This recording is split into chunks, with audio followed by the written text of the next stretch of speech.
Tere! Kas teil kipuvad alatasa võtmed kaduma minema ja te ei leia neid mitte kusagilt? Täna vaatame üht toodet, millega teate alati, kus teie võtmed on. Uurime lähemalt.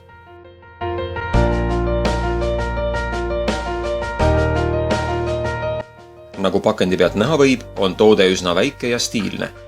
Tagapool nagu ikka on natuke teksti, kust võime lugeda toote kasutamisjuhendit.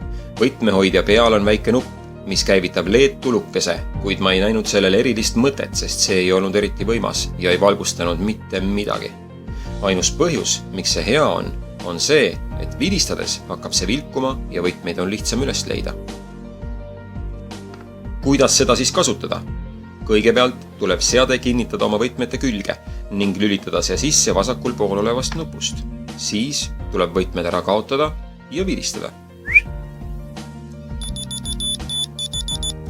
Seade hakkab piiksuma ja LED-tuluke vilkuma ning siis leiadki oma võtmed jälle üles. Piiksumine kestab umbes 7 sekundit ja kui selle ajaga võtmeid üles ei leia, tuleb uuesti vilistada ja otsima asuda. Nüüd räägime seadme miinustest. Esiteks, mulle ei meeldinud see, et see on nii suur. See teeb võtmed hästi raskeks ja seda on ebamugav kaasas kanda. Teiseks oli selle tundlikkus nii väike, et vilistamist kuulis ainult kuni 3 meetri kauguselt ning kui sa kaotad oma võtmed kusagile kaugemale, ei leia sa oma võtmeid sealt enam üles. Kadunud võtmete otsijat ei pea kinnitama ainult võtmete külge. Seda on võimalik kinnitada näiteks kaamera, kaasas kantava kõlari, telefoni või isegi rahakoti külge.